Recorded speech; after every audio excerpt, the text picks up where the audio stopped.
नमस्कार. आपण ऊती म्हणजेच टिश्यू या प्रकरणाचा अभ्यास करत आहोत. आणि या प्रकरणामध्ये आपण आतापर्यंत काय बघितलं तर अभ्यासाच्या सोयीसाठी ऊतीला दोन भागामध्ये आपण विभाजित केलं. एक केलं प्राणी ऊती, एक केलं आपण त्याला विभाजित केलं प्राणी ऊतीमध्ये म्हणजे ॲनिमल टिश्यू मध्ये, आणि दुसरं आपण विभाजित केलं त्याला वनस्पती ऊती म्हणजे प्लांट टिश्यू मध्ये. सध्या आपण प्राणी ऊतीचा अभ्यास करत आहोत. म्हणून आपण प्राणी ऊतीचा अभ्यास करत असताना आपण बघितलं की प्राणी ऊतीचे 4 प्रकार पडतात. सगळ्यात पहिले एपिथेलियल टिश्यू म्हणजे यालाच आपण म्हणतो अभिस्तर ऊती. त्याच्यानंतर दुसरं आपण बघितलं कनेक्टिव्ह टिश्यू म्हणजे संयोजी ऊती. तिसरं आपण बघितलं मस्क्युलर टिश्यू म्हणजे याला म्हणतो आपण स्नायू ऊती. आणि चौथा जो भाग बघितला आपण नर्वस टिश्यू म्हणजे चेताऊती. या 4 प्रकारापैकी म्हणजे एपिथेलियल, कनेक्टिव्ह, मस्क्युलर आणि नर्वस या 4 टिश्यूंपैकी आपण एपिथेलियल टिश्यूला पूर्णपणे अभ्यासला आहे. मग आजच्या लेक्चरमध्ये आपण कनेक्टिव्ह टिश्यू, मस्क्युलर टिश्यू आणि नर्वस टिश्यू बद्दल माहिती बघू. बघा, आता आपण सुरुवात करू कनेक्टिव्ह टिश्यू बद्दल. तर हे जे काही कनेक्टिव्ह टिश्यू आहे याचे 4 प्रकार पडतात. पहिला आहे द्रवरूप कनेक्टिव्ह टिश्यू म्हणजे फ्लुइड टिश्यू म्हणतो आपण याला. आणि या फ्लुइड टिश्यू मध्ये काय काय येते तर फ्लुइड टिश्यू मध्ये येते ब्लड आणि लिम्फ. लक्षात ठेवा की कनेक्टिव्ह टिश्यू आहे. कनेक्टिव्ह टिश्यूचे किती प्रकार पडतात तर 4 प्रकार पडतात. त्यापैकी जो काही एक प्रकार आहे तो आहे फ्लुइड टिश्यू. याच्यामध्ये येते ब्लड आणि लिम्फ. दुसरा आहे सैल ऊती, यालाच म्हणतो आपण लूज टिश्यू. एक फ्लुइड टिश्यू, लूज टिश्यू. याच्यामध्ये येते ॲरिओलर टिश्यू आणि ॲडिपोज टिश्यू. याच्यामध्ये येते ॲरिओलर टिश्यू आणि ॲडिपोज टिश्यू. त्यानंतर मग येते स्केलेटल टिश्यू. तिसरा जो येते ते कोणता आहे ते स्केलेटल टिश्यू. यालाच म्हणतं. याच्यामध्ये याचे 2 प्रकार, एक कार्टिलेज आणि बोन. आणि त्याच्यानंतर येते घनरूप ऊती म्हणजे होते डेन्स टिश्यू. ठीक आहे ना. याच्यामध्ये येते टेंडन आणि लिगामेंट. ह्या सगळ्या गोष्टी आपल्याला माहित असल्या पाहिजे की कोणत्या टिश्यू कशामध्ये जातात. तर काय बघितलं आपण एपिथेलियल टिश्यू आणि त्याच्यानंतर कनेक्टिव्ह टिश्यू. कनेक्टिव्ह टिश्यू मध्ये 4 प्रकार, fluid tissue, loose tissue, skeletal tissue आणि डेन्स टिश्यू. त्याच्यात फ्लुइड टिश्यूचे भाग पाहिले ब्लड आणि लिम्फ, लूज टिश्यूचे भाग पाहिले ॲरिओलर आणि ॲडिपोज, स्केलेटल टिश्यूचे भाग पाहिले आपण कार्टिलेज आणि बोन, आणि डेन्स टिश्यूचे भाग पाहिले आपण टेंडन आणि लिगामेंट. त्यापैकी कनेक्टिव्ह टिश्यू मध्ये आपण बघू की कनेक्टिव्ह टिश्यू मध्ये फ्लुइड टिश्यू बद्दल माहिती घेऊ. सगळ्यात पहिले बघा कनेक्टिव्ह टिश्यू संयोजी ऊती. संयोजी ऊतीबद्दल जेव्हा आपण माहिती घेतो त्यावेळेस पहिला पॉइंट येते की बघा की या ऊती शरीरात मोठ्या प्रमाणावर आढळतात. पहिला महत्वाचा पॉइंट आहे की हे जे काही कनेक्टिव्ह टिश्यू आहे हे आपल्या शरीरामध्ये मोठ्या प्रमाणात आढळतात. लक्षात आलं का. मग हे कुठे असतात, हे मोठ्या प्रमाणात असतात तर कुठे असतात तर हे असते द्रवरूप पदार्थात मोकळ्या रचलेल्या आढळतात. म्हणजे जे आपल्या शरीरामध्ये द्रवरूप पदार्थ आहे म्हणजे जसं आपलं रक्त आहे त्या रक्तामध्ये आरबीसी, डब्ल्यूबीसी वगैरे आहे ना, हे टिश्यूचं काम करत आहे. हे असं पूर्णपणे मुक्तपणे प्रवाह करत असतात. ठीक आहे ना. रक्त सोडून इतर सर्व संयोजी ऊतींच्या पेशी या कॉलेजन आणि इलॅस्टिन ह्या प्रथिनयुक्त तंतू स्त्रवतात. बघा काय म्हटलंय, रक्त सोडून म्हणजे रक्ताला जर आपण सोडून दिलं, रक्त जर आपण काढून टाकलं तर इतर सर्व संयोजी ऊती म्हणजे संयोजी ऊती. लक्षात आलं का. बाकी जेवढ्याही काही कनेक्टिव्ह टिश्यू आहे, मग बाकी कोणत्या कोणत्या कनेक्टिव्ह टिश्यू आहे रक्त आणि सोडल्यानंतर तर लसिका, विरल चरबीयुक्त म्हणजे ॲरिओलर, ॲडिपोज, कार्टिलेज, बोन. ठीक आहे. त्याच्यानंतर टेंडन आणि लिगामेंट या ज्या आहे या सर्व पेशी म्हणजे रक्त सोडून इतर सर्व संयोजी ऊतींच्या पेशी, सर्व संयोजी ऊतींच्या पेशी जेवढे काही सेल आहे टिश्यूच्या ते कॉलेजन आणि इलॅस्टिन हे प्रथिनयुक्त तंतू स्त्रवतात. हा एक व्हेरी इम्पॉर्टंट पॉइंट आहे, लक्षात ठेवायचा. ठीक आहे. मग या ऊती 4 प्रकारच्या असून मग कोणत्या 4 प्रकारच्या ऊती आपल्याला माहित आहे की फ्लुइड टिश्यू आहे, लूज टिश्यू आहे, स्केलेटल टिश्यू आहे आणि डेन्स टिश्यू आहे. लक्षात आलं का. तर ह्या ऊती 4 प्रकारच्या असून त्यापैकी ब्लड, कार्टिलेज आणि बोन. ठीक आहे ना. BCB लक्षात आलं का की BBC लक्षात ठेवा तुम्ही. काय लक्षात ठेवा BC ब्लड, बोन, कार्टिलेज यांना विशेष संयोजी ऊती असं म्हणलं जाते. विशेष संयोजी ऊती कोणाला म्हणलं जाते लक्षात आलं का. स्पेसिफाय काय म्हणलं ते स्पेशलाइज्ड कनेक्टिव्ह टिश्यू कोणाला म्हणलं जाते तर स्पेशलाइज्ड कनेक्टिव्ह टिश्यू म्हणलं जाते BBC, बोन, ब्लड आणि कार्टिलेज. BBC लक्षात ठेवायचं. ओके, त्यापैकी मग आता आपण पाहू सगळ्यात पहिले रक्त. आता कनेक्टिव्ह टिश्यू मध्ये आपण पाहून राहिलो द्रवरूप संयोजी ऊती म्हणजे काय, वॉस्क्युलर टिश्यू, फ्लुइड कनेक्टिव्ह टिश्यू किंवा यालाच म्हणलं ते वॉस्क्युलर टिश्यू. आता वॉस्क्युलर टिश्यू मध्ये आपण बघा काय काय येते तर तुम्हाला माहित आहे. वॉस्क्युलर टिश्यू मध्ये येते रक्त आणि येते लिम्फ म्हणजे येते लसिका. त्यापैकी सगळ्यात पहिले आपण अभ्यास करू रक्ताचा.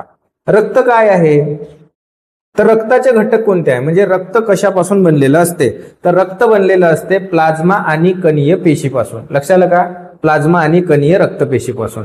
मग आता रक्ताचे घटक कोणते आहेत तर रक्ताचे घटक आहे RBC, WBC आणि प्लेटलेट्स. पॉइंट खूप महत्वाचा आहे, लक्षात आलं का. रक्ताचे घटक कोणते आहे RBC, WBC आणि प्लेटलेट्स. आणि रक्ताचे घटक कोणते प्लाझ्मा आणि कणीय पेशी, आणि कणीय पेशीमध्ये येते RBC, WBC आणि प्लेटलेट्स. बघा काय तर हे बघा काय आहे, हे आहे रक्ताचे घटक. या साईडनं आहे सेल आणि या साईडनं आहे प्लाझ्मा, आणि जे काही सेल आहे याच्यामध्ये येते WBC, RBC आणि प्लेटलेट्स. प्लाझ्मामध्ये काय असते मग हा जो काही भाग आहे प्लाझ्माचा, या प्लाझ्मामध्ये काय असते तर हे जे काही प्लाझ्मा आहे या प्लाझ्मामध्ये असते प्रोटीन, क्षार आणि हॉर्मोन्स. लक्षात आलं का, याच्यात काय असते प्रोटीन, क्षार आणि हार्मोन्स म्हणजे संप्रेरके. ठीक आहे ना. ओके, रक्ताचे काय कार्य आहे सगळ्यात पहिले मग आपल्या शरीरामध्ये तर रक्ताचं कार्य आहे पोषक तत्वाचे वहन करणे. आपण जे काही अन्न खातो आपल्या अन्नामधून जे काही पाचकरस तयार म्हणजे जे काही आपलं पचलेलं अन्न आहे त्यातून जे काही पोषक द्रव्य बनते ते प्रत्येक पेशीपर्यंत पोहोचवण्याचं काम जे आहे ते रक्त करते. हे एक रक्ताचं काम आहे. दुसरं, आपल्या शरीरामध्ये हॉर्मोन सिक्रेट होतात. हॉर्मोन तयार करण्यासाठी वेगवेगळ्या ग्लँड असतात. त्या ग्लँडने तयार केलेले जे काही हॉर्मोन आहे ते प्रत्येक पेशीपर्यंत पोहोचवणे. उत्सर्जित पदार्थाचे वहन करणे म्हणजे आपल्या शरीरामध्ये जे काही रक्त एका पेशीपर्यंत गेलं तर पेशी त्याच्यातून काही टाकाऊ पदार्थ, काही उत्सर्जित पदार्थ जे आहे ते वेस्टेज बाहेर काढण्यासाठी म्हणून त्याचं पण ते वहन करते. आणि शरीरातील उष्णता आणि पाण्याचा समतोल राखणे, शरीरातील उष्णता आणि पाण्याचा समतोल राखणे. याच्यासाठी काय आहे की आपल्या शरीरामध्ये पाण्याचा समतोल राखण्यासाठी अल्बुमिन, ग्लोब्युलिन, प्रोथॉमिन, फायब्रिनोजिन वगैरे असे प्रोटीन असतात. लक्षात आलं का. तर आपण ते जेव्हा पर्टिक्युलर जेव्हा ब्लडचा चॅप्टर घेऊ आपण त्यावेळेस आपल्याला माहिती मिळेलच त्याची. सध्याच्या परिस्थितीत एवढं लक्षात ठेवायचं आहे. ओके, तर काय शिकलो आपण की फ्लुइड कनेक्टिव्ह टिश्यू किंवा वॉस्क्युलर टिश्यू म्हणजे याला आपण द्रवरूप संयोजी ऊती म्हणतो. याचे दोन भाग पडतात, एक पडते रक्त आणि एक पडते लिम्फ. रक्ताचे घटक कोणते तर प्लाझ्मा आणि कणिका पेशी. कणिका पेशीत काय येते तर RBC, WBC, प्लेटलेट्स. प्लाझ्मामध्ये काय असते तर प्रथिन, क्षार आणि संप्रेरके. आणि रक्ताचं कार्य काय आहे तर पोषक द्रव्याचे वहन करणे, संप्रेरकाचे वहन करणे आणि उत्सर्जित पदार्थाचे वहन करणे आणि शरीरातील उष्णता आणि पाण्याचा समतोल राखणे. ओके, त्याच्यानंतर आला दुसरा घटक जो आहे आपल्याला तो आहे लिम्फ. ठीक आहे ना. लसिका म्हणजे काय, रक्तकेशिकेमधून, लक्षात घ्या काय, रक्तकेशिकांमधून व लसिका केशिकांमधून पाझरणारा द्रव. लक्षात घ्या, हे पाठ करायचं. लक्षात आलं का, काय करायचं पाठच करायचं की रक्तकेशिकांमधून व लसिका केशिकामधून पाझरणारा हा द्रव असतो. लसिका पाझरणाऱ्या द्रव्यात काय असते लक्षात घ्या. मग लसिका काय करते की आता ह्या ज्या काही केशिका आहे म्हणजे रक्तवाहिन्यांमधून लसिका केशिकामधून पाझरणारा द्रव म्हणजे लिम्फ. मग लिम्फ मध्ये काय असते, लसिका पाझरणाऱ्या द्रवात काय असते, मग जो पाझरलेला द्रव आहे त्याच्यामध्ये नेमकं काय तर त्याच्यामध्ये असते प्लाझ्मा, जो आपण पाहिला प्लाझ्मा आणि WBC म्हणजे व्हाईट ब्लड सेल आणि प्लाझ्मा असते. म्हणजे लसिका काय पाझरते, लसिकामध्ये काय असते तर लसिकामध्ये असते प्लाझ्मा आणि लसिकामध्ये असते WBC व्हाईट ब्लड सेल, जे आपल्या शरीरामध्ये आपल्या शरीराचं रक्षण करण्याचं काम करेल. ओके, ठीक आहे. मग लसिकायुक्त अवयव कोणते म्हणजे ज्याच्यातून लसिका स्त्रवल्या जाते, ज्याच्यातून लसिका सिक्रेट केल्या जाते असे अवयव कोणते कोणते आपल्या शरीरामध्ये तर ते बघा, जे अवयव लसिका स्त्रवतात व शरीराचे रोगांपासून संरक्षण करतात त्यांना लसिकायुक्त अवयव असे म्हणतात. मग कोणते आहे अवयवाचे उदाहरण, पहिले आहे टॉन्सिल. बघा आपल्या शरीरामध्ये आपल्याला जर काही खोकला वगैरे झाला तर पहिले तिथून लसिका सिक्रेट केल्या जाते कारण गळ्यामध्ये खवखव होणं वगैरे, तर त्या टायमात हा जो काही भाग आहे आपल्या गळ्यामध्ये हा टॉन्सिलचा भाग. लक्षात आलं का, म्हणजे एक आहे टॉन्सिल. दुसरा आहे थायमस ग्लँड. लसिका कुठून स्त्रवल्या जाते, थायमस ग्लँड. हे आपलं हार्ट आहे आणि आपल्या हार्टवर आहे इथं थायमस ग्लँड आहे. बघा हे थायमस ग्लँड आहे. ठीक आहे. त्याच्यानंतर स्प्लीन, त्याच्यानंतर आहे स्प्लीन. तर हे झाला स्प्लीनचा भाग. याला जर आपण बकऱ्याचं मटण घेतो तर त्याच्यामध्ये याला टिल्ली म्हणून ओळखलं जाते, ठीक आहे ना. तर तो स्प्लीनचा भाग झाला. त्याच्यानंतर आहे पेयर्स, पॅचर्स आणि लिम्फ नोड. तर हा बघा हे लिम्फ नोड आहे, हे जे आहे हे काय आहे, लिम्फ नोड आहे. लिम्फॅटिक मध्ये हे जे अशा ज्या काही गाठी वगैरे दिसते तुम्हाला ज्याच्यामधून लिम्फ सिक्रेट केल्या जाते त्याला म्हणलं जाते लिम्फ नोड. बघा हे अशा पद्धतीचे लिम्फ नोड आहे. आणि पेयर पॅचेस दिसते का इथं कुठं आपल्याला नाही आहे, ठीक आहे ना. तर पेयर पॅचेसची आपल्याला इमेज मिळालेली नाही आहे. तर हे थोडं लक्षात ठेवायचं की कोणत्या कोणत्या ठिकाणावरून आपल्या बॉडीमध्ये लिम्फ सिक्रेट केल्या जाते. तर आहे tonsils, thymus Gland, spleen, pairs, patches आणि लिम्फ नोड याच्यामधून सिक्रेट केला जाते. ओके.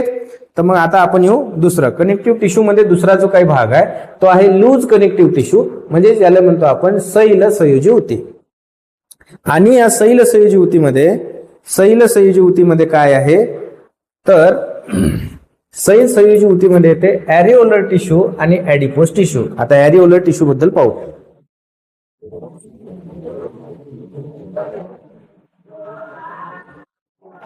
ॲरिओलर टिश्यूला म्हणलं जाते विरल ऊती, म्हणजे यालाच म्हणतो आपण ॲरिओलर टिश्यू. आणि जो दुसरा काही भाग आहे त्याला म्हणतो आपण ॲडिपोस टिश्यू. त्यापैकी पहिला भाग घेऊ आपण विरल ऊती, ॲरिओलर ऊती.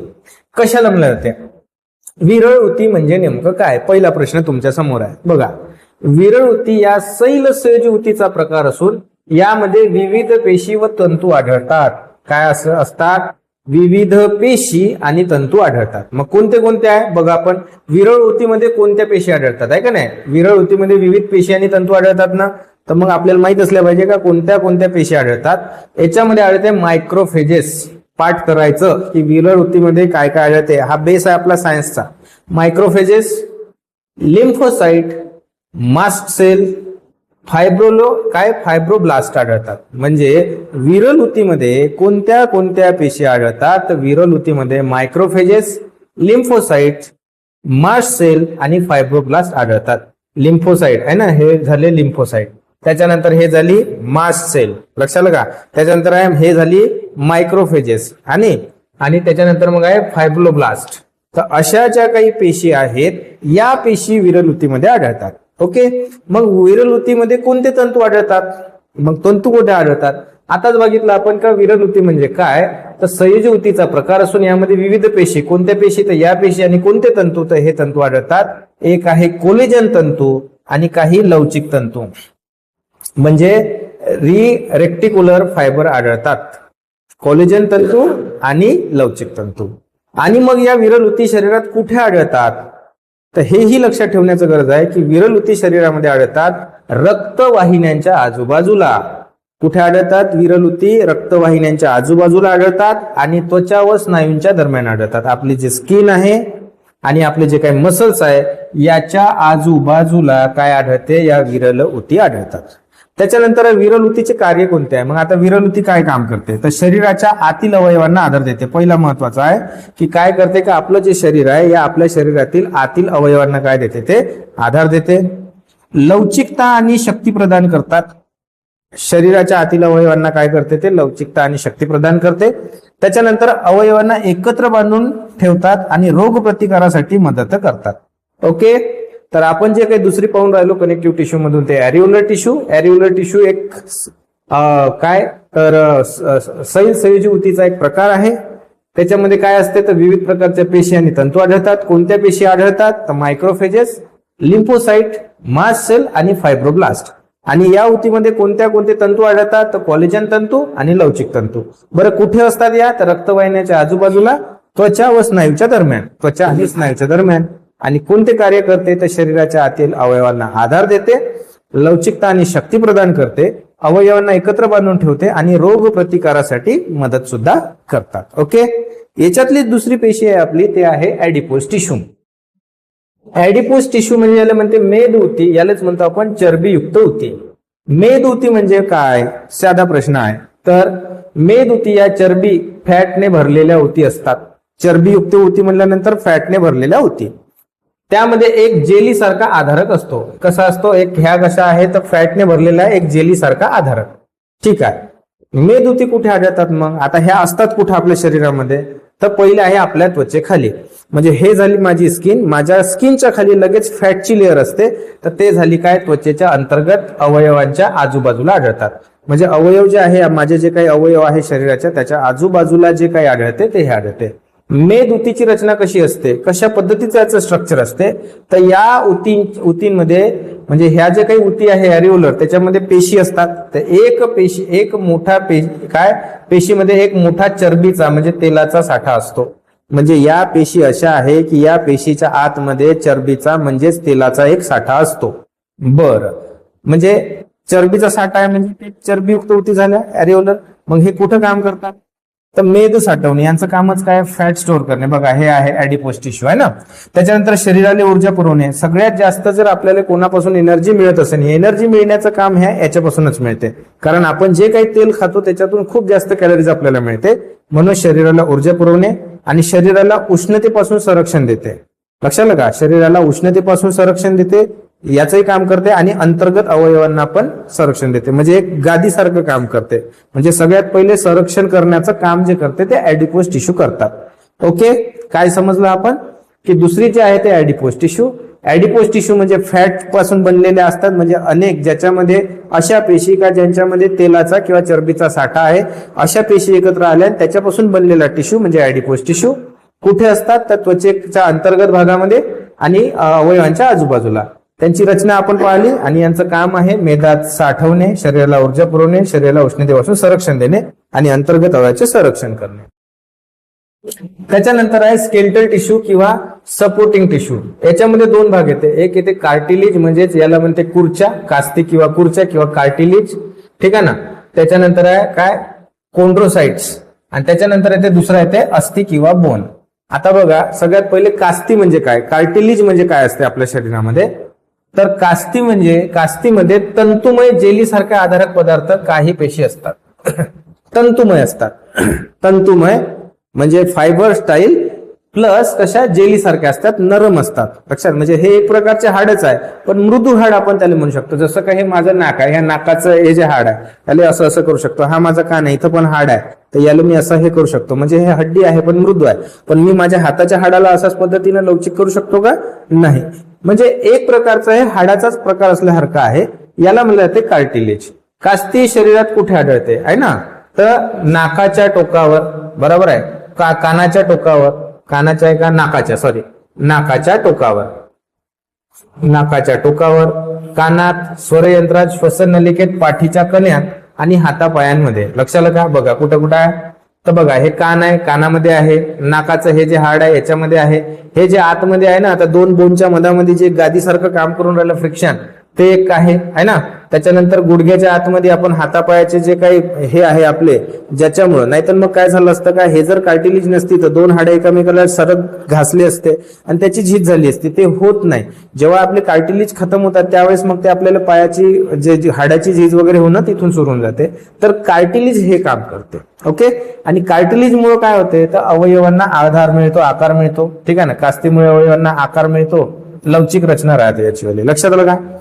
कास्तीचे कार्य कोणती, हाडाचे पृष्ठभाग गुळगुळीत करणे, नरम करणे, गुळगुळीत करणे. बघा आहे ना, हे हाड आहे, बघा हाडाचं हे कसं गुळगुळीत करण्याचं काम केलं आहे त्यांनी, नाहीतर हे दोन हाडं एकमेकाला घासले असते, बरोबर. हाडांच्या वाढीस मदत करणे, हाडांच्या वाढीसाठी काय करणे, मदत करणे. शरीरातील विशिष्ट अवयवांना आधार व आकार देणे आणि लवचिकता प्रदान करणे, वाकण्यास मदत करणे. ह्या सगळ्या गोष्टी आपण आहे, नाहीतर आपलं चालणं कठीण झालं असतं. हे सगळ्या गोष्टी जे होते हे कशामुळे होते, तर हे होते आपल्या कार्टिलेजमुळं. आता दुसरा जो काही भाग पाहायचा आहे तो आहे आपला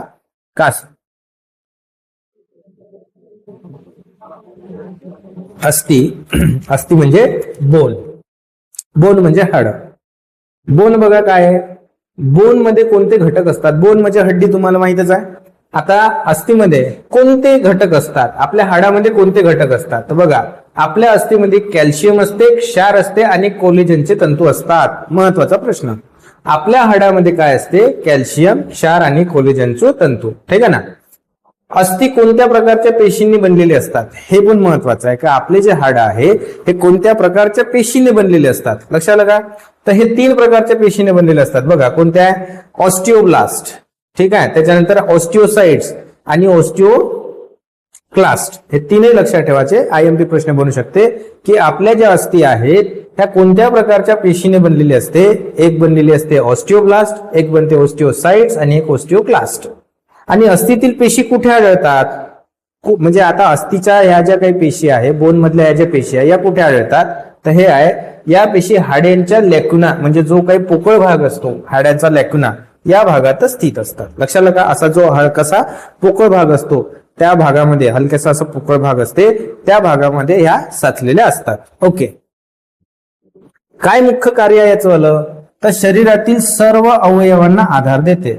इमॅजिन करा की आपल्या शरीरामध्ये जर बोनच नसते तर आपण अळीसारखं चालावं लागलं असतं आपल्याला. लक्षात आलं का. अळी कशी चालते मसल कॉन्ट्रॅक्ट हे करत तशा पद्धतीने. पण आपल्या शरीरामध्ये हाडं आहेत म्हणून आपण काय करतो का सर्व शरीराला आपल्या आधार मिळते, हालचाल करण्यास मदत होते. माझा हात असा असा असा बरोबर कसाही हलता येते आणि आपल्या अवयवाचं संरक्षण पण होते. आपले जेवढे काही ऑर्गन आहे त्यांचं संरक्षण करण्याचं काम.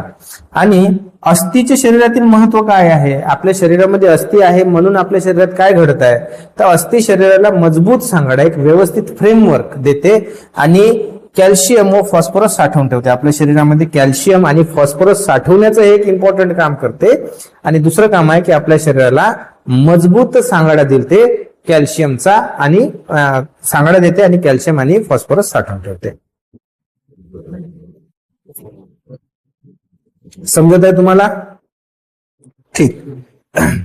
त्याच्यानंतरची जे काही आहे ते आहे टेंडन. टेंडन म्हणजे होते स्नायूबंध, मसल्सला बांधून ठेवणार, मसल्सला हाडासोबत बांधून ठेवणार. लक्षात आलं का. आता बघा हा मसल्सचा भाग आहे आणि हा हाडाचा भाग आहे. तर याला ज्यांनी बांधून ठेवलं आहे असं म्हणजे हाड आणि मसल्स यांना ज्यांना जोडून ठेवलं आहे याला म्हणलं जाते टेंडन. लक्षात आलं का. तर आपल्याला पता डेन्स कनेक्टिव्ह टिश्यू घनरूप संयोजी उती. तर घनरूप संयोजी उतीचे दोन भाग पडतात, एक पडतात टेंडन आणि एक आहे लिगामेंट. आता स्नायूबंध म्हणजे तुम्हाला सांगितलं आताच काय आता हे टेंडन आहे. काय आहे स्नायूबंध हे पांढऱ्या तंतुमय उती. बघा व्हाईट फायबरस कनेक्टिव्ह टिश्यू आहे का पांढऱ्या रंगाच्या. हो बघा अशा पद्धतीनं म्हणजे याच्यामध्ये टेंडन त्याच्यामध्ये जे काही छोटे छोटे मसल्स वगैरे असतात या सगळ्या गोष्टी त्या टेंडन मध्ये येतात आणि हेच काय करते हाडासोबत आपल्या मसल्सला जोडून ठेवण्याचं काम करते. ओके. हा. तर स्नायूबंधात कोणते तंतू आढळतात. कोलेजन तंतू. दुसरा महत्वाचा याच्यात कोणते तंतू आढळतात. कोलेजन तंतू. लक्षात आलं का. बघा हे कॉलेजन फायबर आहे, हे कॉलेजन फायबर आहे, हे कॉलेजन मॉलिक्युलस आहे. म्हणजे सगळे जण कशापासून बनलेले आहे कॉलेजन पासून बनलेले आहे. तर स्नायूबंधात कोणते तंतू आढळतात. कॉलेजन तंतू जास्त प्रमाणात व फायब्रोब्लास्ट पेशी कमी प्रमाणात आढळतात. हाही प्रश्न विचारू शकते की कोणते तंतू जास्त प्रमाणात आढळतात. तो कोलेजन तंतू जास्त प्रमाणात आढळतात तर फायब्रोब्लास्ट पेशी कमी प्रमाणात आढळतात. स्नायूबंधे कुठे आढळतात. स्नायू आणि हाडांच्या मधील भागात. हे झालं स्नायू आणि हे झालं हाड याच्या मधातल्या भागात. ठीक आहे ना. स्नायूबंधाचे कार्य काय आहे तर स्नायूंना हाडाशी जोडण्याचे कार्य करतात. लक्षात घ्या स्नायूबंध म्हणजे टेंडनचं काय काम आहे तर टेंडनचं काम आहे स्नायूंना हाडाशी जोडणे. हे जे मसल्स आहे आणि हे हाड आहे यांना आपापसात जोडण्याचं काम जे करते हे काय करते टेंडन. लक्षात आलं का. ओके. आणि स्नायूबंधाचे वैशिष्ट्य काय आहे तर हे आहे ते ताठ मजबूत आणि कमी लवचिक असतात. स्नायूबंधाचं वैशिष्ट्य आहे की ते ताठ मजबूत आणि कमी लवचिक असते. त्याचं काम आहे फक्त मसल्सला हाडासोबत जोडून ठेवण्याचं. ओके. ठीक आहे. त्याच्यानंतर आपण पुढे आलो टेंडन्स बद्दलच आपण माहिती घेऊन राहिलो. आता हा अस्थिबंध लिगामेंट. आता लिगामेंट बद्दल दुसरा आता आपला सुरू झाला लिगामेंट. आता लिगामेंट कशाला म्हणतात. अस्थिबंध हे पिवळ्या येलो तंतुमय संयोजी उती असतात. येलो पिवळ्या रंगाच्या काय असतात उती असतात या पिवळ्या रंगाच्या. ठीक आहे ना. अस्थिबंधाचे वैशिष्ट्य काय अस्थिबंध ज्याच्यामुळे दोन हाडं एकमेकासोबत जोडलेले आहेत ते अस्थिबंध. ज्याच्या सोबत काय आहे हाडं आणि मसल जोडलेले आहेत ते स्नायूबंध. आणि आपण काय बघून राहिलो आता लिगामेंट म्हणजे अस्थिबंध म्हणजे दोन हाडं एकमेकासाठी जोडणारा जो काही भाग असतो त्याला म्हणलं ते टेंडन. बघा हा टेंडनचा भाग आहे. लिगामेंट वगैरे जे आहे ना तर ह्या अशा पद्धतीचा भाग आहे याला म्हणलं ते लिगामेंट. अस्थिबंध ह्या झाला लिगामेंट. हे काय करते का दोन हाडांना आपसात जोडून ठेवते. हा एक लिगामेंटचा भाग आहे. तर बघा लक्षात घ्या अस्थिबंधाचे वैशिष्ट्य काय हे ताठ पण अतिशय लवचिक असतात. अगोदरचा जो पोर्शन पाहिला तो लवचिक नव्हता पण लिगामेंट जे असते हे काय असते लवचिक असते आणि अस्थिबंध कुठे आढळतात तर दोन हाडाच्या मधोमध. कुठे आढळतात? दोन हाडांच्या मधोमध व सांध्यांच्या ठिकाणी आढळतात. बघा हे दोन हाडं आहेत आणि हे दोन हाडांच्या मधोमध आणि जॉईंटच्या ठिकाणी आढळतात. लक्षात आलं का? ओके. अस्थिबंधाचे कार्य काय? दोन हाडांना जोडणे, आताच तुमच्या लक्षात आलं सर. आणि त्याच्यानंतर आहे सांध्यांना मजबूत आणि ताठ ठेवणे, जे काय आपले जॉईंट्स आहे. लक्षात आलं का? जे सांध्याचं ठिकाण आहे त्यांना काय करणे? मजबूत आणि ताठ ठेवणे हे याचं काम करते. ओके. बघा इथं पण आहे लिगामेंट, हे लिगामेंटचा भाग आहे, हा लिगामेंटचा भाग आहे. ठीक आहे ना. बघ अस्थिबंध व स्नायुबंध. अस्थिबंध व स्नायू, लिगामेंट वर्सेस टेंडन यात काय फरक आहे? बघा टेंडन जे आहे, जे आपलं स्नायुबंध आहे, हे स्नायू ते हाड जोडते. लक्षात आलं का? आणि लिगामेंट जे आहे ते हाड सोबत, म्हणजे हाडासोबत कनेक्ट करण्यासाठी लिगामेंट आणि टेंडन करण्यासोबत मसल्स आणि हाड एकामेकासोबत जोडण्यासाठी. आय होप तुम्हाला व्यवस्थित कळत असेल. त्याच्यानंतर मग आहे आपण प्राणीउतीमध्ये आलो.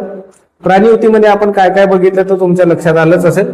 आपण बघितलं की एपिथेलियल टिश्यू झाले आणि आपले कनेक्टिव्ह टिश्यू झाले. आता आपल्याला बघायचे आहे मस्क्युलर टिश्यू. तर मस्क्युलर टिश्यू मध्ये बघा काय काय येते. मस्क्युलर टिश्यू मध्ये येते अस्थि स्नायू किंवा कंकाल स्नायू किंवा पुटकी स्नायू, याला आपण म्हणतो स्केलेटल मसल किंवा स्ट्रेटिफाईड मसल्स. त्यानंतर दुसरा येतो स्मूथ मसल, याला म्हणतो मृदू स्नायू किंवा अपट्टी स्नायू, स्मूथ मसल. आणि त्यानंतर कार्डियक मसल, म्हणजे ज्याच्यामुळे आपला हृदय वगैरे बनलेला आहे त्याला म्हणतो हार्ट मसल. तर हे बघा, हे जे आहे हे कोणते आहे? तर अशा पद्धतीचे जे काही मसल्स आहे की ज्याच्यामुळे आपलं शरीर बनलेलं आहे, तर अशा भागात ते स्केलेटल मसल. दुसरं आहे मृदू मसल, जे याच्यामुळे बनलेले आहे. ठीक आहे. आणि त्याच्यानंतर मग आपलं हृदयाचे मसल्स, म्हणजे हा एक भाग झाला. ओके. तर हे तीन याच्यामध्ये आपल्याला थोडं लक्षात घ्यायचं आहे. आता एकेकाला बघणं सुरू करू. ठीक आहे. त्यात सगळ्यात पहिले आपण बघू की अस्थि स्नायू किंवा कंकाल स्नायू, पट्टकी स्नायू आणि मृदू मसल आपल्याला बघायचे आहे कोणते कोणते आहे. ठीक आहे. बघा स्केलेटल मसल किंवा स्ट्रॅटिफाईड मसल्स आहे. स्नायू उती म्हणजे काय? यालाच म्हणतात ते स्नायू उती. स्नायू उती या लांबट तंतूपासून बनलेल्या असतात. स्नायू उती या लांबट म्हणजे असे लांब लांब तंतू, बघा हे बघा फायबर, हे असे लांब फायबर आहे असे, याच्यापासून मसल्स, जे मसल्स बनते का नाही, अशा लांब उतीपासून बनते. म्हणजे स्नायू उती, स्नायू म्हणजे रे मसल आहे ना, तर अशा लांबट तंतूपासून बनलेले असतात. जेवढे काही आपले मसल्स आहे, बायसेप आहे, ट्रायसेप आहे, ते सगळे अशा लांब मसल पासून, लांब फायबर पासून बनलेले असतात आहे ना. स्नायू पेशींमध्ये कोणते विशेष प्रथिने असतात? मग आता याच्यामध्ये कोणते प्रोटीन असते खास करून मसलमध्ये? ठीक आहे. तर याच्यामध्ये संकोची प्रथिने असतात. कॉन्ट्रॅक्टिव्ह प्रोटीन्स असतात. लक्षात आलं का? आणि संकोची प्रथिनाचे कार्य काय आहे? आता हे जे संकोची प्रथिन आहे, जे प्रोटीन आहे या मसल्स मध्ये, या प्रोटीनचं काय काम आहे? तर सगळ्यात पहिले हे नाम असते, याच्यामध्ये एक संकोची कॉन्ट्रॅक्शनल प्रोटीन असते. आणि या कॉन्ट्रॅक्शनल प्रोटीनचं काम काय आहे? तर संकोचन आणि प्रसरण पावणे आहे ना, संकोचन आणि प्रसरण पावणे. या प्रथिनामुळे स्नायूंचे आकुंचन आणि प्रसरण, कॉन्स्ट्रक्शन आणि रेफ्लेक्शन होऊन हालचाल घडत असते. लक्षात का? हालचाल कशी घडते? आता मी चालत आहे तर माझं एक साईडचा मसल्स कुठेतरी लांब होत आहे, कुठेतरी काकडून राहिले, तर हे कोणत्या प्रोटीनमुळे होत आहे? तर हे होते संकोचित प्रथिन, याच्यामुळे होते. म्हणजे यांना हालचाल करावी लागते कमी जास्त, तर हे याच्यामुळे होते. लक्षात का? स्नायू उती किती प्रकारचे असतात? स्नायू उती जे आहे या 3 प्रकारचे असतात. स्नायू उती किती प्रकारचे असतात? 3 प्रकारचे असतात. तर पाहायचं आपल्याला स्नायू उतीचे मुख्य कार्य कोणतं ते पाहायचं. शरीराच्या विविध भागाची हालचाल करणे, शरीराच्या विविध भागाची हालचाल करणे हेच काय याचं कार्य आहे. ओके. हा, तर आता पाहायचं आपल्याला अस्थि स्नायू. ठीक आहे ना. अस्थि स्नायूंना आणखी कोणत्या नावाने ओळखले जाते? तर यांना कंकाल स्नायू किंवा पट्टकी स्नायू म्हणून सुद्धा ओळखले जाते. अस्थि स्नायूंच्या पेशीची रचना कशी आहे? तर ते आहे या पेशी शाखीय आणि बहुकेंद्रकीय असतात. लक्षात आलं का? आणि अस्थि स्नायूचे वैशिष्ट्य काय? तर स्नायूवर गडद आणि फिक्कट पिवळे दिसतात. म्हणजे आता आपण याच्यामध्ये पाहून राहिलो स्केलेटल मसलच पाहून राहिलो, अस्थि स्नायू आहे ना. तर याच्यामध्ये आपण पाहिलं की काय अस्थि स्नायू आणखी कोणत्या नावाने ओळखले जाते? तर ते कंकाल स्नायू म्हणजे स्केलेटल मसल आणि स्ट्रॅटिफाईड मसल असेही त्यांना ओळखले जाते. अस्थि स्नायूंच्या पेशीची रचना कशी असते? तर त्या पेशी लांब असतात, अंडगोलाकार असतात, अशाखीय आणि बहुकेंद्रित असतात. आणि अस्थिस्नायूची वैशिष्ट्य काय आहे तर या स्नायूवर गडद आणि फिक्कट पिवळे फिक्कट पट्टे असतात. गडद आणि फिक्कट पट्टे असतात. गडद आणि फिक्कट पट्टे, गडद आणि फिक्कट पट्टे दिसतात याच्यावर. ठीक आहे. आणि अस्थिस्नायू हे ऐच्छिक आहेत. अस्थिस्नायू जे आहेत, ठीक आहे ना, म्हणजे जे स्केलेटल मसल आहेत जे हाडासोबत जोडलेले आहे ते कसे आहे तर ऐच्छिक आहे. त्याला म्हणलं ते व्हॉलेंटरी. ठीक आहे ना, कारण यांची हालचाल आपल्या इच्छेनुसार होते. आपण जशी इच्छा केली, माझ्या हाताला मी म्हटलं वर जातं वर जाते, माझ्या हाताला खाली आहे म्हटलं तर खाली. पण मी जर माझ्या हार्टला म्हणलं की तू आता पंप करणं बंद करतो, तो करत नाही, कारण ते अनैच्छिक मसल आहे. ते आपलं आयुष्य जोपर्यंत चालू राहील. पण ह्या ज्या गोष्टी आपल्या ऐच्छिक आहेत म्हणून याला म्हणतात ऐच्छिक मसल्स आहे. ठीक आहे ना. अस्थिस्नायूची कार्य कोणती आहेत? हातपाय हलवणे, धावणे, बोलणे यासारख्या हालचाली घडून आणतात. बायसेप आणि ट्रायसेप म्हणजे काय? वरच्या बाजूच्या स्नायूंना द्विशिरस्क स्नायू म्हणतात म्हणजे बायसेप्स, आणि खालच्या बाजूला त्रिशिरस्क स्नायू म्हणजे ट्रायसेप. बायसेप आणि ट्रायसेप. तर असे काय त्याच्यावाले भाग पडतात. ठीक आहे ना. चला, त्याच्यानंतर मग आपण पाहू दुसरा आहे मृदू स्नायू किंवा अपट्टी स्नायू. बघा, मृदू स्नायू किंवा अपट्टी यालाच म्हणतात स्मूथ मसल किंवा नॉट स्ट्रॅटिफाईड मसल्स. मृदू स्नायूंना आणखी काय म्हणतात? मृदू स्नायूंना आणखी अपट्टी स्नायू असे सुद्धा म्हणले जाते. मृदू स्नायूंना अपट्टी स्नायू असं सुद्धा म्हणले जाते. मृदू स्नायूंच्या पेशीची रचना कशी असते बघा. तर मृदू स्नायू जे आहे त्यांच्या पेशीची रचना असते दोन्ही टोकांना निमुळत्या लहान अशाखीय व एक केंद्री पेशी असतात. एकच केंद्रक असते यांच्या पेशीमध्ये. दोन्ही टोकांना निमुळत्या असतात, अशा असतात. दोन्ही टोकांना अशा निमुळत्या असतात आणि एकच केंद्रक असते याच्यामध्ये. ठीक आहे. दोन्ही टोकांना निमुळत्या लहान आणि अशाखीय असतात. ह्या छोट्या छोट्या पेशीपासून बनलेल्या असतात. आणि मृदू स्नायूचे वैशिष्ट्य काय आहे तर या स्नायूवर गडद फिक्कट काय पट्टे नसतात. या स्नायूवर गडद व फिक्कट पट्टे नसतात. हे जे काय मसल्स आहे याच्यावर डार्क आणि फिक्कट असे पट्टे नसतात. लक्षात घ्या. मग आता याच्यामध्ये आपल्याला पाहायचं आहे का मृदू स्नायूची हालचाल कशी होते. तर मृदू स्नायूची हालचाल मृदू स्नायू जे आहे हे अनैच्छिक आहेत. लक्षात घ्या. यांना आपल्याला सांगायची गरज नाही. म्हणजे आपण घास गिळतो, घास गिळल्यानंतर तो ऑटोमॅटिकच असा आतमध्ये जातात ना. मग का बरं जाते? कारण तिथं जे मसल्स आहे ते कोणते आहे? स्मूथ मसल आहे. ते आपल्या सांगण्यावरून काम करत नाही, ते त्यांच्यानुसारच काम करतात. हे अनैच्छिक आहे. मृदू स्नायू कुठं असते मग? तर ते असते अन्ननलिकेमध्ये. आपल्या अन्ननलिकेमध्ये आपण इथून अन्न घेतल्यानंतर ते बरोबर पोटापर्यंत जाणं, अन्ननलिकेपर्यंत ते स्मूथ मसल करतात. म्हणजे आपल्या अन्ननलिकेमध्ये डायजेस्टिव्ह सिस्टम मध्ये असते, रक्तवाहिन्यामध्ये, युरिनरी ब्लॅडर मध्ये, त्याच्यानंतर आपल्या डोळ्यामध्ये पण. ठीक आहे ना. युट्रस मध्ये पण. आता स्मूथ मसलचे कार्य कोणते? पचन मार्गात अन्नाचा प्रवास घडवणे, रक्तवाहिन्यामध्ये आकुंचन आणि प्रसरण करणे आणि पापणीची उलट वगैरे करणे, हे जे काही कार्य आहे हे कार्य आपले कोणते मसल्स करतात? स्मूथ मसल करतात. ओके. त्याच्यानंतर मग आहे हृदयाचे मसल्स, जे आपण म्हणतो कार्डियक मसल. आता कार्डियक मसल म्हणजे बघा, कार्डियक मसल स्नायूच्या पेशींची रचना कशी असते. म्हणजे कार्डियक मसलची रचना, या पेशी दंडगोलाकार आणि शाखीय एक केंद्रीय असतात. या कशा असतात? दंडगोलाकार. ठीक आहे ना. म्हणजे अशा गोल शेपच्या असतात. दंडगोलाकार, शाखीय आणि एक केंद्रीय असतात. शाखा असतात. म्हणजे अशा पद्धतीचे दंडगोलाकार आहेत. त्याच्यानंतर कशा असतात? अशा शाखा आहे आणि याच्यामध्ये केंद्रक असते. लक्षात घ्या. हृदय स्नायूचे वैशिष्ट्य काय आहे तर या मसल्स आहे स्नायू पट्टे असतात. यांचे जे काही मसल्स असते यांच्यावर डार्क आणि फिक्कट पट्टे असतात. डार्क प्लस फिक्कट पट्टे असतात. लक्षात घ्या. त्याच्यानंतर मग हृदय स्नायूची हालचाल कशी होते तर हे पण अनैच्छिक मसल आहे. म्हणजे हे आपल्या मतानुसार काम करत नाही. हे पण कसे आहे? अनैच्छिक आहे. स्नायूची हालचाल कशी होते? अनैच्छिक, इनव्हॉलेंटरी पद्धतीने होते. आणि हृदय मसल कुठे आढळतात? तर आपल्या हृदयातच आढळतात. इतकं सिंपल आहे. हृदयाच्या स्नायूचे कार्य काय आहे तर त्याचे आकुंचन आणि प्रसरण पावणे, आणि ते आकुंचन आणि प्रसरण पावते त्याच्यामुळे रक्तपंप केले जाते. आपल्या शरीरामध्ये रक्तपंप होते. आणि हृदय स्नायूचे विशेष वैशिष्ट्य काय आहे तर हे स्नायू सतत नियमितपणे आणि आयुष्यभर कार्य करत राहतात. ते आयुष्यभर कार्य करत राहतात. समजत आहे का? डोक्यावर चाललं? समजत आहे?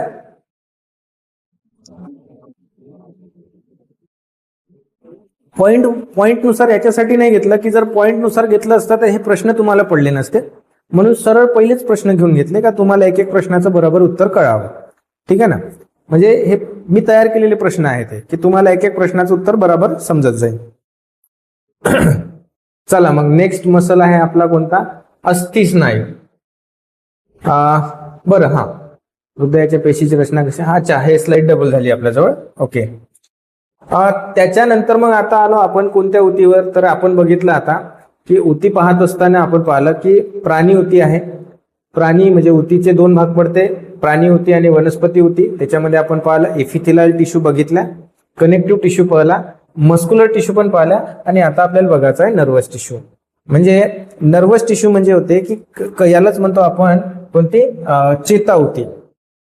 आणि याच्यामुळे काय होतं की मी जे काही तुमच्यापर्यंत बोलत आहे तुमच्या कानात ते चाललं, तुमचा कान त्याला प्रोसेस करत आहे, माइंडला सांगत आहे, आणि नंतर तुम्ही त्याला काय करून राहिले, हा अशा पद्धतीने बोलला असं तुमच्या डोक्यात येत आहे. तुम्ही माझ्याकडे बघत आहे, तुमचा माइंड त्याला फिल्टर करताय आणि सांगित आहे. लक्षात आलं का? तुमच्या अंगावर जर एखादी मच्छर चावला तर मच्छर चावल्यानंतर तुम्ही जे इथं खाजवताय ह्या जो सेन्स आपल्या याच्यापर्यंत जाते आणि अचानक आपला हात येऊन त्याला खाजवते, किंवा अचानक इमेजिट एखादी घटना लासलं तर असा इमेजिट आपण जे प्रतिक्रिया देतो त्या सगळ्या गोष्टी ज्या होतात या चेताऊतीमुळे होतात, म्हणजे नर्वस टिश्यूमुळे होते. ओके, आता नर्वस टिश्यू बद्दल आपण माहिती घेऊ. तर बघा चेताऊती म्हणजे काय, चेताऊती म्हणजे होते शरीरातील एका भागातील उद्दीपन स्टिम्युलेट्स दुसऱ्या भागापर्यंत पोहोचवणारी ऊती म्हणजे चेताऊती. म्हणजे एका साईडचा मेसेज दुसऱ्या साईड पर्यंत पोहोचवणारी जे काही टिश्यू असते तिला म्हणलं जाते चेताऊती. चेताऊतीचे मुख्य काय कार्य आहे, जसा स्पर्श, एखाद्याने आपल्याला स्पर्श केला, एखादी वास आला, एखादी रंग आहे, एखादी ध्वनी आहे, अशा उद्दीपनांना प्रतिसाद देणे. लक्षात आलं का? जे काही आपल्या आजूबाजूला घडत आहे त्याची माहिती घेण्याचं काम जे करते हे चेताऊती करत असते. ठीक आहे ना.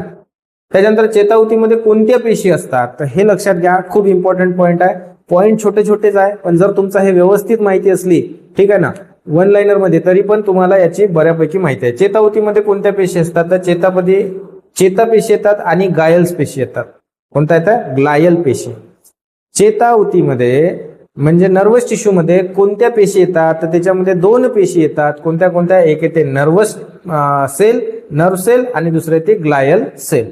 चेतापेशी म्हणजे नेमकं काय तर चेतापेशी म्हणजे होते चेतातंतूतील प्रमुख पेशी असून, चेतातंतूतील प्रमुख पेशी असून ती चेतासंस्थेची रचनात्मक व कार्यात्मक एकक आहेत. ते काय आहे?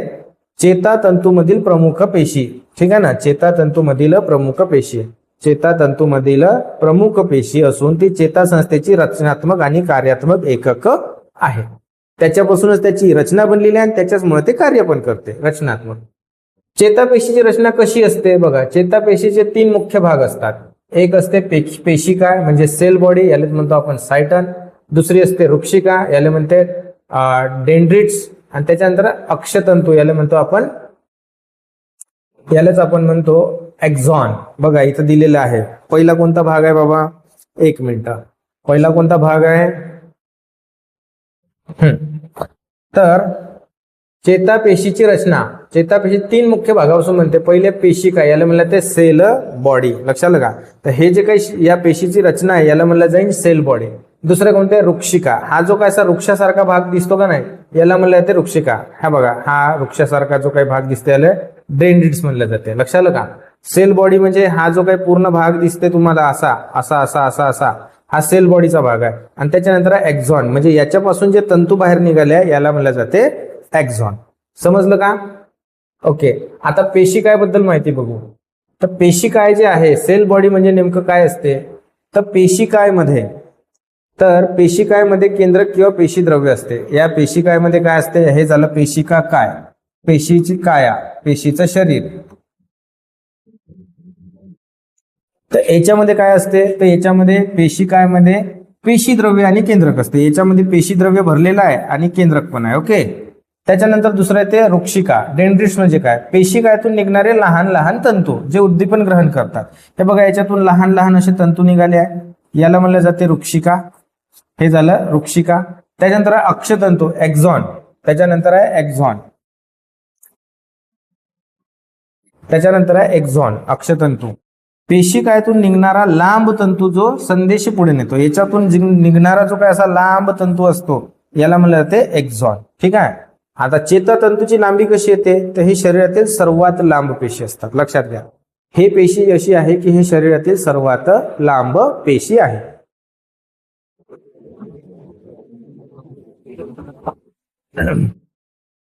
त्याच्यानंतर बघा, हे बघा हे एक्झॉन, हे बघा हे अशा पद्धतीने जॉईन करत चालले,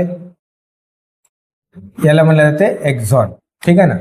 त्याच्यानंतर चेतातंतू कसे तयार होतात. आता चेतातंतू कसे तयार होतात, एका चेतापेशीचा अक्षतंतू दुसऱ्या चेतापेशीच्या वृक्षकेशी जोडला जातो. बघा हा चेतातंतू आहे, हा दुसऱ्या, बघा आता इथं दुसरी जे चेतापेशी राहणार आहे ना, तर हे चेतापेशी आहे, तर हे काय होणार का याच्या सोबत याला कनेक्ट करण्याचं काम करण, मग याचा चेतातंतू याच्यासोबत, अशा पद्धतीने त्याची साखळी होत जाते. लक्षात आलं का. मग एका चेतापेशीचा अक्षतंतू दुसऱ्या चेतापेशीच्या वृक्षकेशी जोडला जातो, त्यापासून चेतातंतू नर्व तयार होते. त्यापासून काय होते, नर्व तयार होते. त्याच्यानंतर मग आपण पाहू चेतातंतू कुठे आढळतात. चेतातंतू कुठे आढळतात, तर चेतातंतू आढळते आपल्या मेंदू आणि मेरुरज्जूमध्ये. हा झाला आपला मेंदू आणि हा मेरुरज्जू, स्पायनल कॉर्ड. लक्षात आलं का, हा झाला स्पायनल कॉर्ड आणि हा झाला आपला माइंड, तर याच्यामध्ये आढळतात. त्याच्यानंतर आहे मेलिंग्स नेथ म्हणजे काय, अक्षतंतू भोवती असलेले आवरण जे संदेश वेगाने पाठवण्यास मदत करते. अक्षतंतू भोवती असलेले आवरण, आता हे जे अक्षतंतू आहे या अक्षतंतूच्या आजूबाजूला जे काही आवरण आहे ते काय करतात, ते खूप झपाट्यानं संदेश पाठवण्याचं काम करतात, त्याला म्हणलं जाते मेलिंग नेथ. त्याच्यानंतर आहे स्नॅप, काय स्नॅप्स म्हणजे काय, दोन चेतापेशींमधील जोडणारा भाग, यांना काय म्हणलं जाते स्नॅप्स. दोन चेतापेशीमध्ये जोडणारा भाग, दोन चेतापेशींना मधात जोडणारा जो काही भाग असतो त्याला म्हणलं जाते स्नॅप. आता इथं दाखवलेलं नाही आहे, ठीक आहे ना, इथं काही दाखवलेलं नाही त्याच्यामुळं ठीक आहे. स्नॅप असे म्हणतात, थोडंसं लक्षात घ्यायला.